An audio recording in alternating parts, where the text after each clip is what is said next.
ya, dan membangun relasi yang sehat dengan sesama. Dan tema hari ini, subtemanya adalah seni bekerja sama. Saudara, di dalam hidup ini tidak dipungkiri kita manusia diciptakan sebagai makhluk sosial. Apa artinya makhluk sosial? Kita nggak bisa hidup sendiri. Kita membutuhkan orang lain dan mau atau tidak kita harus membangun hubungan dengan orang lain. Nggak ada orang bisa hidup sendiri. Di sini ada yang bisa hidup sendiri, angkat tangan. Ya, kalau saudara bisa hidup sendiri pasti saudara tidak ada di sini hari ini. Dan memang tidak bisa. Orang kalau mau hidup sendiri pasti apa saudara? Gila. Itu nggak bisa tidak karena itu kebutuhan dasar manusia. Makanya kalau orang mulai menyendiri di kamar, tutup pintu, nggak mau ketemu orang, itu sebentar lagi pasti gila. Ya, karena dia menyalahi kodrat. Kodrat kita ini makhluk sosial. Makhluk sosial tidak bisa hidup sendiri.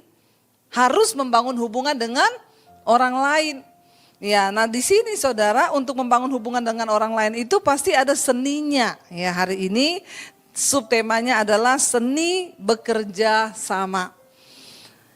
Saya percaya begini saudara. Kita itu tidak akan pernah bisa membangun hubungan dengan orang lain kalau yang pertama hubungan kita dengan Tuhan tidak beres. Itu selalu akan dilandasi pada itu dulu. Contoh, ketika Tuhan menciptakan Adam dan Hawa di Taman Eden. Adam itu seorang diri pertama kali. Saudara bisa bayangkan Adam diciptakan seorang diri. Walaupun banyak monyet ya tetap monyet, nggak bisa diajak omong kan? Ngajak omong monyet coba gimana? Ya, Adam nggak bisa. Tidak ada teman yang sepadan. Lalu Tuhan berkata, tidak baik kalau manusia itu seorang diri. Aku akan menciptakan, memberikan dia seorang teman lain yang menjadi penolong. Lalu ketika Adam tidur, Tuhan menciptakan Hawa, diambil dari tulang rusuk, bukan tulang kaki. Tulang rusuk. Tuhan menciptakan Hawa. Adam bangun dari tidur, ada perempuan di sampingnya. Yang sepadan dengan dia, bukan monyet. Tapi manusia. Waktu Adam lihat ada perempuan di sampingnya, dia bilang apa?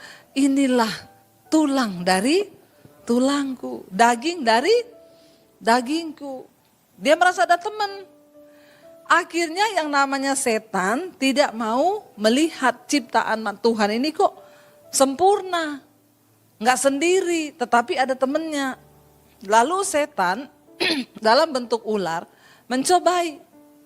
Dia goda Hawa, suruh makan buah itu. Dia tahu benar saudara, dia godanya perempuan. Karena dia sudah mendengar Tuhan berkata, aku menciptakan seorang penolong. Makanya dia tahu ini. Dia mau merusak fungsi dari Hawa sebagai penolong ini. Supaya gagal ciptaan Tuhan. Makanya yang dia bujuk itu Hawa. Dia bilang, kamu lihat pohon itu buahnya menarik kan? Ambil, makan. Ya, kalau kamu makan, kamu akan menjadi sama seperti Tuhan. Kamu bisa tahu yang baik dan yang jahat. Hawa terpikat. Dia ambil buah itu, dia makan. Lalu Alkitab berkata, waktu dia lagi makan buah itu, tinggal separoh, teringatlah dia akan suaminya. Laki-laki yang di sampingnya ini. Akhirnya dia kasih buah itu, dia ndak habisin. Nah berbeda kalau ular membujuk Adam. Adam ambil buah itu, Adam makan diam-diam, dia habisin sendiri. Dia tidak ingat Hawa. Dia makan sendiri, habis satu pohon. Ditanya sama Hawa, makan apa? Enggak kok, enggak makan apa-apa. Tapi karena iblis mengerti benar, Hawa diciptakan sebagai penolong, namanya makanya perempuan itu apa-apa ingat suami. Jadi suami kalau diingat-ingat istri itu jangan marah. Kalau istri WA, "Pah di mana?" Itu artinya engkau diingat. Amin Bapak-bapak. Ya, kalau ditanya ya, lagi di mana, lagi apa, itu memang perempuan itu selalu ingat laki. Karena itu sudah kodrat diciptakan menjadi penolong. Justru kalau istrimu yang nggak pernah tanya-tanya kamu, hati-hati. Ya, istriku kok enggak pernah nanya di mana, ada lagi apa-apa. Itu berarti dia tidak berfungsi sebagai penolong atau sudah benar-benar pahit hatinya.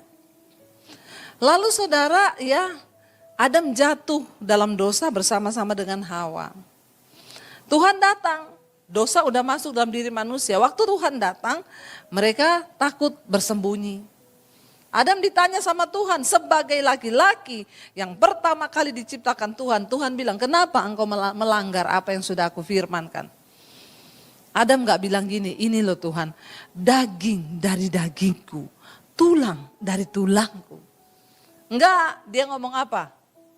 Perempuan yang engkau tempatkan di sampingku ini loh.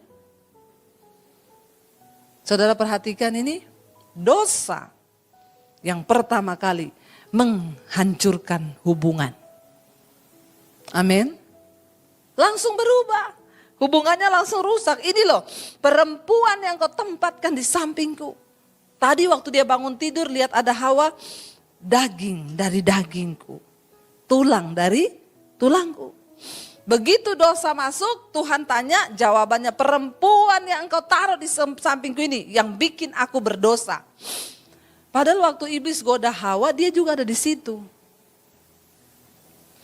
Lalu saudara, akhirnya Hawa dilemparin tanggung jawab. Perempuan ini loh.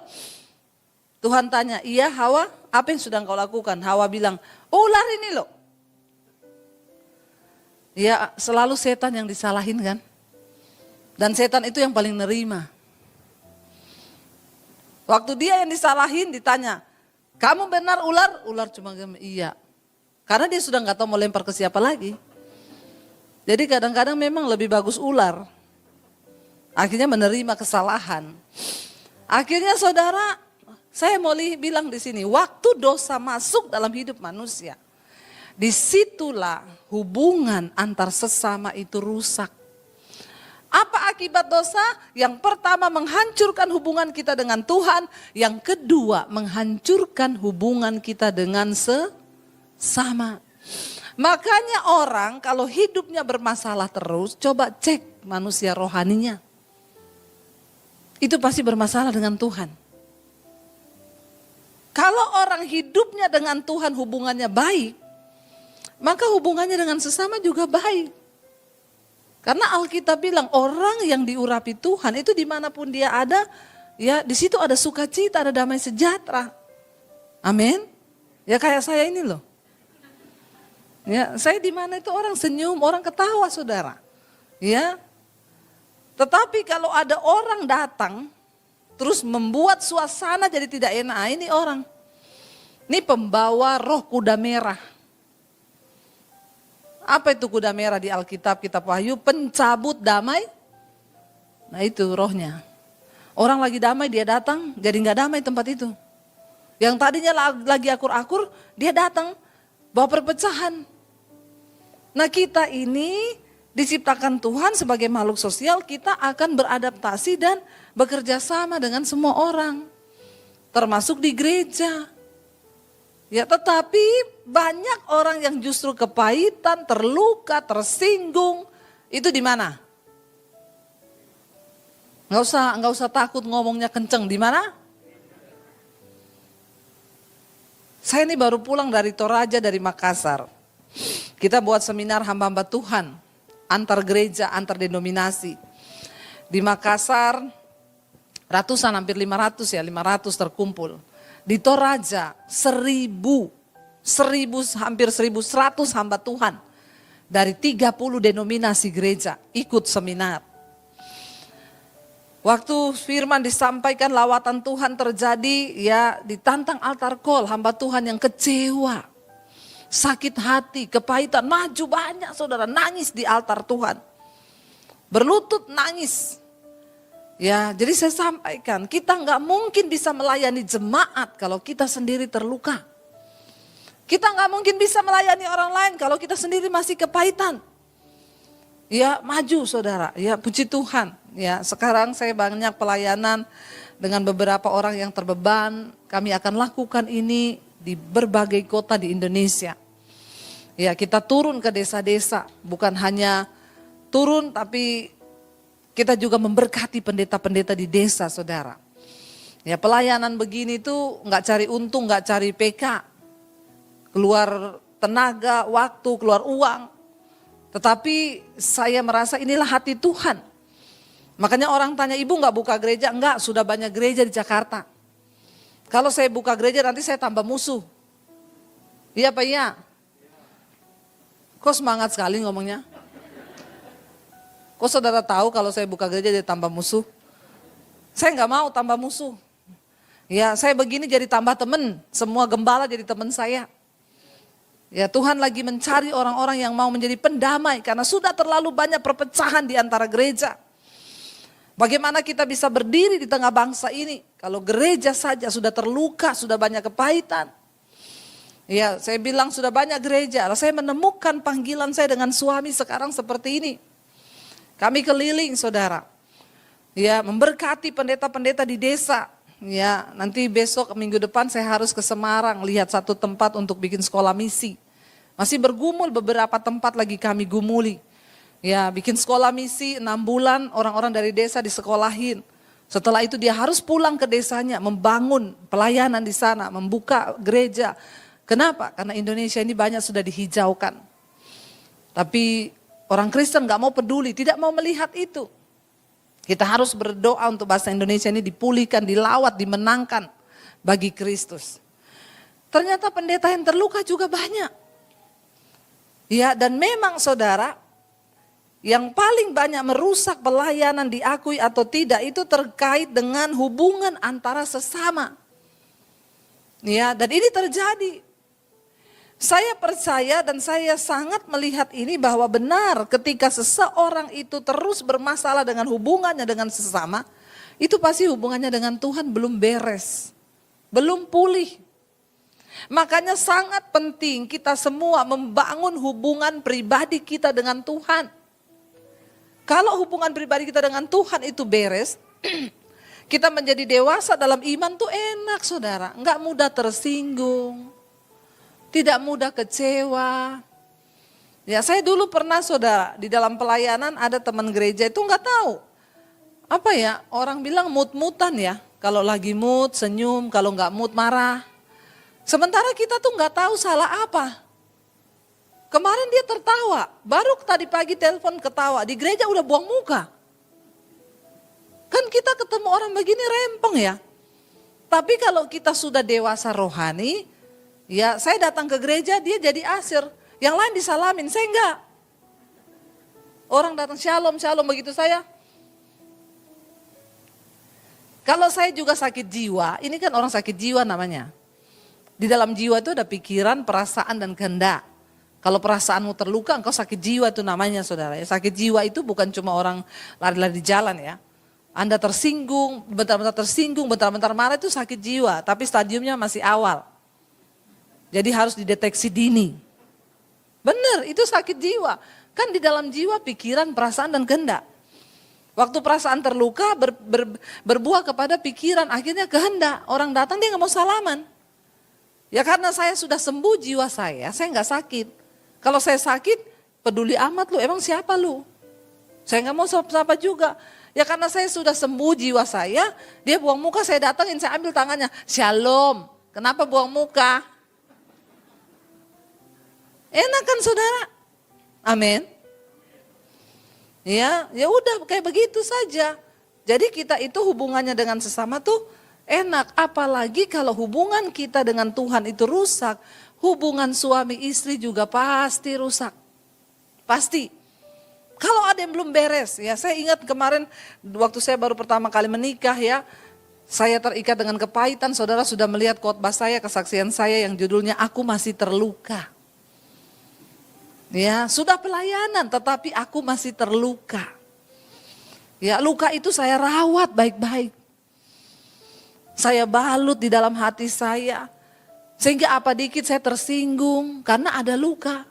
Orang itu kalau luka, Ya orang mau sentuh begini, dia sudah takut duluan. Padahal tidak ada maksud apa-apa, tapi dia sudah sensi. Ciri-ciri orang luka batin, apa-apa dikit tersinggung, apa dikit marah, apa dikit kecewa. Kemarin saya pelayanan di Makassar, Toraja, ada jemaat yang datang, Bu Debi, kenapa? Saya mau minta maaf sama ibu, kenapa? Saya kepahitan loh sama ibu. Terus saya bilang gini, kamu kepahitan sama saya? Saya tuh enggak kenal kamu loh. Ajaib gak saudara? Ada orang kepahitan, kita enggak kenal dia loh. Bisa kepahitan loh. Ini orang berarti kan, aduh sakit jiwa enggak?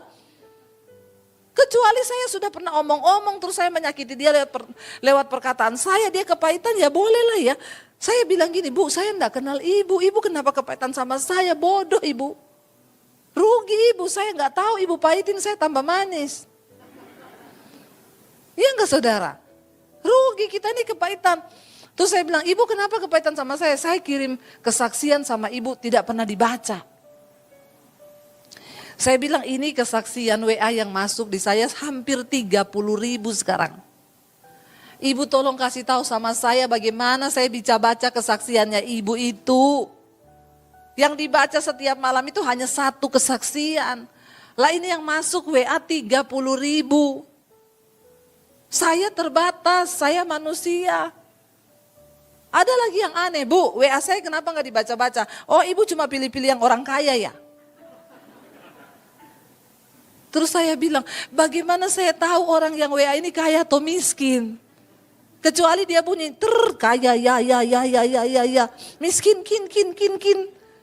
Lah ya WA yang masuk semua WA. Saya nggak tahu orangnya kaya atau miskin. Wong kadang gambarnya cuma Raja Wali, ada yang gambarnya cuma gunung. Bagaimana saya bisa lihat orangnya itu kaya atau miskin kecuali ada yang foto di Mercy. Saya bilang please deh. Tapi ya begitulah banyak orang sakit jiwa. Itu yang berhubungan tidak dua arah loh. Dia cuma kirim WA, saya nggak baca. Belum baca di kesaksian, bisa kepahitan sama saya. Saya nggak nonton khotbah ibu lagi dari situ. Astaga saya bilang ibu yang rugi. Iya Bu, tapi setelah saya pikir-pikir betul juga ya Bu, itu yang masuk ribuan ya. Baru mikir kamu. Iya saya pikir-pikir iya. Akhirnya sekarang saya dengerin ibu lagi. Ya kamu gak dengerin saya, yang rugi bukan saya, ya kamu yang rugi. Tapi ada orang-orang begini saudara. Gak ada angin, gak ada badai, tersinggung. Bagaimana mungkin kita bisa membangun sebuah hubungan dengan orang lain kalau kita nih sakit jiwa. Makanya perlu hubungan yang intim dengan Tuhan yang sehat. Nah, saya dulu masih kepahitan, sudah pelayanan, menikah dengan suami saya loh. Bayangkan suami saya menikahi hamba Tuhan yang sakit jiwa. Loh benar. Akhirnya saya lahirkan anak saya pukulin. Saya hajar anak-anak saya. Kalau saya marah emosi saya pukulin. Sambil saya ngomong, kamu tahu mami dulu waktu masih kecil. Gak ada apa-apanya dengan apa yang papi saya bikin ke saya. Itu terus yang keluar. Kenapa? Karena saya kepahitan. Ya, dan saya bisa bayangkan suami saya waktu itu bagaimana perasaannya. Dia pasti akan ngomong, saya pikir nikah sama hamba Tuhan enak. Ternyata sama aja hamba Tuhan sakit jiwa. Iyalah. Ya, orang suami saya ini pendiamnya kayak begini. Enggak pernah marah. Bisa-bisanya saya tersinggung sama kakaknya yang saya marahin dia. Lalu saya benturkan kepala saya ke tembok. Stres lah suami saya lihat istri kayak saya saudara. Tapi puji Tuhan. Ya Tuhan tahu. Lalu Tuhan sembuhkan saya. Suami saya layani saya doa pelepasan. Ya dilayani. Jangan ibu-ibu nanti minta ke suami saya pelepasan ya. Minta suamimu sendiri. Ya, lalu akhirnya saya dipulihkan. Waktu dipulihkan berubah semua. Hubungan saya dengan anak, saya nggak pernah lagi pukul anak. Ya, saya nggak jadi orang yang tersinggungan. Kenapa orang bisa di dalam hubungan bermasalah, di gereja bermasalah? Karena hatimu dengan Tuhan, rohmu belum dihidupkan kembali. Dan masih terlalu banyak orang Kristen yang hidup saudara masih membawa sampah di dalam dirinya.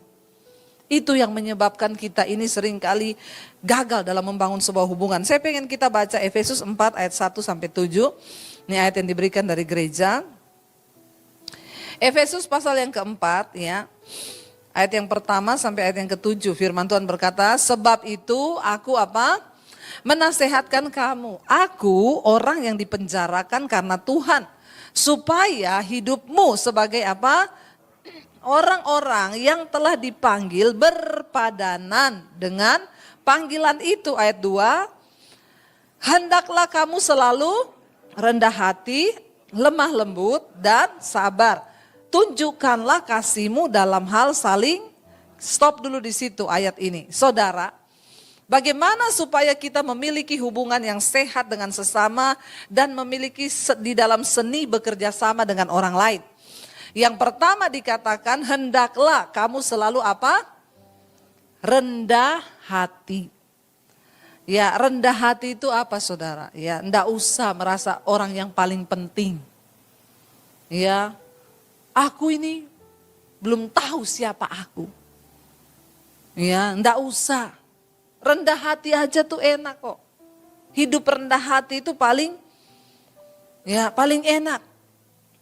Makanya orang-orang itu ngomong undang pelayanan Bu Debi itu enak ya, enak. Ya, apalagi saya kalau ke Surabaya, Bu mau makan di mana? Saya sudah makan. Ya, mau dijemput apa enggak usah, nanti saya datang sendiri di hotel. Mereka sampai ngomong, enak ya, mau naik pesawatnya apa Bu? Enggak usah Garuda, Batik aja cukup. Toh sama-sama juga nyampe. Mau Garuda, mau Batik. Ya, tetapi banyak orang itu merasa dirinya itu terlalu berarti. Sehingga kesombongan. Ya, orang-orang sombong di dalam pelayanan akan menghancurkan saudara. Ya, sifat kesombongan itu yang akan membuat hubungan kita dengan sesama juga rusak.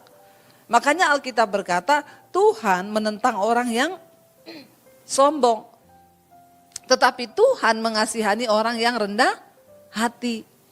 Enggak usah sombong, ya. Apalagi ya ada orang bilang kan orang kaya ya sombong biasalah. Jangan pikir setelah kaya boleh sombong, enggak boleh. Kaya sombong dilarang, apalagi miskin sombong. Yang kaya aja enggak boleh sombong. Miskin sombong ini kan kebangetan saudara. Ya, jangan jadikan diri kita musuh Allah. Sebab barang siapa yang meninggikan diri, dia akan direndahkan. Tapi barang siapa yang merendahkan diri, merendahkan hati, dia akan ditinggikan. Pegang itu baik-baik. Ya, jangan sombong. Sehingga mencari kehormatan, mencari harkat, mencari. Dulu saya tuh pernah satu KKR saudara, ada orang marah-marah di Facebook. Gara-gara dia tulis di Facebook, saya tidak menyangka ya, ternyata di gereja itu kursi untuk hamba Tuhan memang khusus. Jadi ceritanya dia datang, itu ada KKR saudara. Jadi kursi bagian 1, 2, 3 dikhususkan untuk hamba-hamba Tuhan. Yang dari desa, yang dari mana tuh dia duduk di kursi. Ini jemaat datang, dia duduk di kursi nomor 2. Sama panitia sudah ada tulisan hamba Tuhan. Sama panitia dibilang, Bu maaf kursi nomor 1, 2, 3 itu dikhususkan untuk hamba Tuhan. Ibu bisa pindah nggak di belakangnya, pulang nggak mau ikut KKR. Bikin status di Facebook. Ternyata hamba Tuhan sama jemaat itu beda. Di gereja itu ada kelas-kelasnya. Kenapa bisa ya duduk di paling depan tuh khusus untuk hamba Tuhan. Orang sudah duduk suruh pindah ke belakang. Saya balas dia dengan ayat yang Yesus bilang, kalau kamu datang ke satu pertemuan, duduklah di kursi paling belakang. Siapa tahu tuan rumah datang dan berkata kepadamu, Pak, Bu, kenapa duduk di sini? Pindah di depan, engkau menerima kehormatan di depan semua orang. Jangan kalau engkau datang di satu pertemuan, engkau duduk di kursi paling depan. Siapa tahu tuan rumahnya datang dan berkata, tolong pindah dari sini. Karena tempat ini dikhususkan bagi orang yang lebih terhormat daripadamu. Itu Yesus yang ngomong loh. Salahnya apakah karena di kursinya? Enggak. Salahnya pada kita sendiri kan. Makanya kalau datang belum ada dikenal, enggak usah langsung duduk di depan. Ini bicara tentang sikap hati, kecuali di sini kan tidak ada tulisannya hamba Tuhan toh. Kalau saudara juga mau duduk di kursi saya silakan. Nanti saudara gantiin saya khotbah. Kalau mau, saya kasih saudara. Ya. Jadi saudara, ini hidup ini kan makanya dikatakan rendah hati. Saya pernah diundang ke gereja, itu orangnya belum tahu muka saya, waktu itu belum zaman ada YouTube. Kalau sekarang muka saya diketahui semua orang kan, malah susah mau sembunyi sekarang. Biar di toilet orang minta foto. Rempong juga loh saudara. Ya, dulu saya tuh datang nggak ada yang sapa, nggak ada yang nyambut. Saya duduk paling belakang. Udah puji-pujian, panitianya bingung. Telepon saya, Bu Debi maaf ya ini sudah puji-pujian, ibu di mana? Saya bilang di belakang. Siapa suruh panitia nggak ada yang kenali muka saya. Waktu itu belum pakai masker lagi. Memang saya tidak terkenal. Ya tidak usah salahkan. Ngapain dimarah? Saya ini pembicara, kok nggak disambut, kok nggak disapa? Ya saya duduk paling belakang. Saya bilang biarin aja panitianya, bentar lagi juga bingung. Ya lalu telepon bener, Bu ibu di mana ya ini sudah pujian. Saya sudah datang dari tadi, di mana? Di belakang. Bingung mereka nyari-nyari, iya Bu Debi duduk di depan Bu. Ya, jadi saudara kerendahan hati itu enak kita. Walaupun juga mungkin kita direndahkan, enggak apa-apa terima aja, bersyukur. Waktu engkau direndahkan maka engkau akan ditinggikan Tuhan. Tapi orang yang merendahkan, meninggikan diri akan direndahkan. Pegang ini dalam hubungan, dalam seni kita membangun hubungan dengan orang lain. Ya enggak apa-apa rendah hati aja, Tuhan melihat hatimu. Lalu yang berikutnya tadi dikatakan apa? Ya biarlah kita memiliki kerendahan hati, selalu rendah hati. Yang kedua lemah lembut. Lemah lembut itu bukan kayak orang Solo ya. Jangan di pikiran saudara itu lemah lembut itu berarti orang datang, Shalom ibu, apa kabar? Itu lebay. Lemah lembut itu bicara tentang sikap hati. Artinya apa? Hatinya itu mudah berubah. Mudah berubah itu gini loh. Walaupun orang bicara keras, udahlah nggak apa-apa, nggak usah ditaruh di hati lah. Ya, ada orang yang aneh, nggak apa-apa lah orang memang dia aneh kok. Jangan disimpan di hati. Hatinya itu lemah lembut, mudah bertobat. Itu artinya saudara, lemah lembut itu mudah bertobat. Karena tidak semua orang yang omongannya halus itu hatinya juga halus. Ya, kalau kayak saya ini syarat masuk surga harus lemah lembut. Wah, saya udah nggak masuk surga duluan kalau yang shalom. Ya, saya aja kadang ketemu orang, apa kabar? Nggak ada lembut-lembutnya. Memang orang Sulawesi. Ya, makanya saya kadang stres. Suami saya bilang, saya belajar ngomong sing halus kayak wong Jowo. Saya bilang, nggak bisa. Kamu ingat-ingat ngomong yang halus itu nadanya di belakang turunin. Lah saya ini kalau ngomong nada belakangnya naik. Bagaimana caranya saudara? Dia bilang pokoknya itu aja. Jadi kamu ingat-ingat. Kalau mau ngomong halus itu belakang turunin. Saya kan kalau ngomong, bagaimana kabar? Suruh belakang turunin. Jadi kadang-kadang saya belajar juga mempraktekkan. Kalau ajak suami saya, ayo kita pergi. Makan. Ya. Jadi bagaimana kamu? Sudah. Stres saudara, stres. Ya namanya stres, mau belajar lemah lembut itu. Ya tetapi yang dimaksud lemah lembut. Itu bukan soal omongan tok lemah lembut. Tapi sikap hati. Walaupun orang bikin kita marah, bikin kita apa. Sudahlah anggaplah ya sudah. Hatinya itu mudah bertobat tuh lemah lembut. Kalau saudara menjadi orang rendah hati, lemah lembut. Maka hubunganmu dengan sesama. Enak kita nih banyak teman. Dan saudara pasti disukai. Ketimbang disinggung sedikit sudah terluka, udah. Kita bikin yang enak-enak aja lah. Ya ada orang, Bu, dia ulang tahun loh. Saya kok enggak diundang ya. Bisa terluka loh saudara. Saya bilang, nggak usah ditaruh di hati ya. Mungkin dia juga cuma undang keluarga atau orang dekat. Coba segala sesuatu tuh dibikin positif. Orang yang hatinya lemah lembut tuh apa-apa tuh dibikin positif. Tapi kalau semua kita jadikan negatif ya sudah sakit jiwa saudara. Dan orang yang sakit jiwa itu mudah terluka akhirnya nggak ada orang mau temenan. Ya nggak ada orang mau temenan sama orang yang suka terluka. Apa-apa dikit tersinggung, apa dikit nangis, apa dikit marah. Ngapain saudara ya? Lalu dikatakan lemah lembut dan sabar. Ya, sabar. Ya, sabar. Sabar itu panjang dan lama. Ya, itulah namanya sabar. Ya, sabar itu suami saya ini orangnya sabar. Sampai kalau marah itu ngomong, "Say, aku boleh marah?" Ini luar biasa saudara sabarnya itu ya. Ngomong, "Say, aku boleh marah enggak?" Saya bilang, "Marah-marah aja, enggak usah permisi. Mau marah aja permisi, aku mau marah." Ya, sabar. Memang mungkin kalau sabar tuh kita banyak belajar dari orang Solo lah, orang Jawa. Ya, itu sabar memang. Kakinya diinjak, gimana? "Mas, kaki masnya di atas kaki saya." Ya, itu kalau orang Solo. Kalau orang Sulawesi kakinya diinjak, kaki masih dipakai, minggir. Nah, itu orang Sulawesi. Ya, tapi orang Solo begitu, "Mas, maaf ya, kaki masnya di atas kaki saya." Sabar, Tuhan suruh kita nih sabar. Kenapa bisa ada orang saudara terjadi pembunuhan, ya seperti yang kita lagi viral. Tadinya awalnya marah, tersinggung, akhirnya menyiksa. Ini sangat keji ya, sampai tangannya dipatah. Ya, tubuhnya dilukai sampai akhirnya ditembak mati. Kenapa? Ya, itu karena tidak ada kesabaran. Meledak-ledak, akhirnya iblis masuk di dalamnya. Orang itu kalau nggak sabar biasanya langsung dikuasai iblis.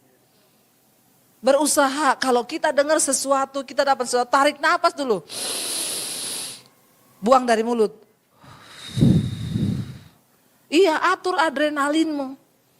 Dengar kabar apa-apa, jantung berdegap. Nah, ini tanda-tanda orang gak sabar. Ya, dalam segala hal itu harus sabar. Memutuskan sesuatu sabar. Berdoa dulu. Jangan terburu-buru. Suami istri harus menjadi mitra di dalam membangun hubungan sama-sama.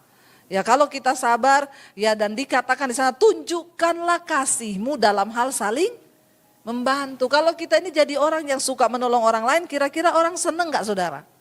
Seneng, tapi gak usah ada pamrih. Ditolong biar orang terima kasih atau cari nama. Kalau saudara nolong aja. Nggak usah pengen orang terima kasih ya, apalagi diumumkan di Facebook. Nggak usah. Kita ya udah bantu-bantu aja selesai, nanti Tuhan yang balas. Ayat yang ketiga berkata, dan apa? Berusahalah memelihara kesatuan roh oleh ikatan damai sejahtera. Siapa yang usaha? Kita. Memang untuk membangun hubungan dengan sesama itu harus ada usaha dari kita untuk memelihara kesatuan. Jangan dihancurkan kesatuan itu. Di dalam satu grup, enggak usah bisik-bisik. Ini roh pemecah belah. Kalau saudara enggak suka dengan si A, datangi si A. Kamu tahu enggak kita ini gini. Ya, terus saya tuh nggak suka dengan cara kamu gini-gini, tapi kita sama-sama maju ya, doa yuk. Daripada saudara nggak suka sama si A, saudara mengkamiri B, C, D, E, F, G, H, I, J. Ini orang yang tidak memelihara kesatuan. Ya, terus mari kita memelihara dengan apa menjaga kesatuan? Ikatan damai sejahtera. Kenapa kita harus jaga damai sejahtera? Karena damai sejahtera itu produk kerajaan Allah. Orang yang hidup dalam damai sejahtera. Ini tepuk tangannya kok kurang sponsor gitu ya. Saudara, ya iblis boleh merampas semuanya dari hidup kita. Selama masih ada damai sejahtera, engkau adalah pemenang. Bahkan lebih daripada pemenang. Apa yang dicari dunia hari-hari ini? Damai sejahtera. Apalagi engkau suami istri setiap hari gandengan tangan. Kita berdoa dalam nama Yesus, kita jaga damai sejahtera dalam rumah tangga kita. Setan tidak bisa memecah belah kita. Begitu saudara, gandeng tangan setiap hari berpelukan suami istri. Amin Bapak Ibu. Ini aminnya aku tidak rela ya. Saya sama suami, ya setiap hari kami berpelukan, kadang 1, 2, 3 kali. Ya berpelukan saudara, berpelukan aja. Tuhan terima kasih buat suami, buat istriku. Enggak apa-apa berpelukan, itu kita menjaga damai sejahtera dalam hidup kita. Supaya enggak mudah pecah, enggak mudah berantem. Lalu ayat yang keempat berkata di sana, kenapa saudara? Karena kita ini satu tubuh, satu roh. Sebagaimana kamu telah dipanggil kepada satu pengharapan yang terkandung dalam panggilanmu. Saya mau lihatkan kepada saudara, kenapa iblis berusaha saudara untuk memecah persatuan kita. Coba kita buka bersama Matius ayat pasal 18 ayat yang ke-19. Matius pasal 18 ayat ke-19 ini loh. Makanya iblis tidak mau kita bersatu di gereja, di rumah, di keluarga. Baca bersama. Dan lagi aku berkata kepadamu, jika dua orang daripadamu di dunia ini sepakat meminta apapun juga, permintaan mereka itu akan dikabulkan oleh Bapakku yang di sorga. Sepakat artinya bersatu. Dua orang bersatu, sepakat, hidup beriringan, hidup berdampingan, tanpa pecah belah, tanpa pertikaian. Engkau berdoa meminta apapun, Tuhan bilang pasti akan dikabulkan oleh Bapa. Suami istri, maukah doamu dikabulkan? Hidup sepakat bersama. Jangan banyak berantem. Ini Alkitab yang ngomong. Saya sudah buktikan. Waktu saya dan suami bersepakat, kita minta apa, itu Tuhan beri. Katakan amin. Ayo, ya kenapa? Marah, pertikaian, berantem, menghalangi berkat Tuhan turun atas hidupmu. Saya kemarin ketemu pengusaha di Makassar, luar biasa. Saya bilang, Pak, apa tips Bapak diberkati? Punya mall, punya supermarket 14. Satu mall aja pegawainya itu 1.000 lebih. Ya, saya tanya apa kunci Bapak diberkati? Setiap hari saya cium istri, saya peluk istri, Bu. Karena Alkitab berkata, waktu suami itu peluk istri, sayang istri, doamu tidak terhalang. Bapak-bapak bilang amin yang kenceng. Enggak usah marah. Biasa aja. Ya, ketika engkau sayang istri, peluk istri, cium istri tiap hari, Tuhan bilang, maka doamu tidak terhalang. Apa yang membuat doamu terhalang? Yaitu marah-marah, berantem, benci, apalagi sama istri. Nggak sayang istri, ya udah doamu nggak dijawab. Jadi bapak-bapak dan ibu-ibu saya berdoa supaya kita punya jiwa yang sehat, kita membangun hubungan yang sehat, supaya hidup rumah tangga kita juga sehat dan diberkati Tuhan. Mari kita bangkit berdiri bersama, kita berdoa. Terima kasih Tuhan. Kami mengucap syukur karena kami tahu kami dipanggil untuk hidup dalam damai sejahtera, untuk hidup di dalam panggilan kami. Firman Tuhan berkata biar kami rendah hati, biar kami sungguh-sungguh menjaga damai sejahtera, kami sungguh-sungguh belajar menghormati orang lain, kami sungguh-sungguh belajar menaruh harapan-harapan kami hanya kepada Tuhan dan bukan kepada manusia, supaya kami melihat perkenanan Tuhan turun atas hidup kami. Berkati setiap rumah tangga, berkati setiap kami Bapa. Kami berdoa hubungan-hubungan kami yang kami bangun menjadi hubungan yang sehat dan memuliakan Bapa di sorga. Di dalam nama Tuhan Yesus kami berdoa mengucap syukur, sama-sama katakan amin.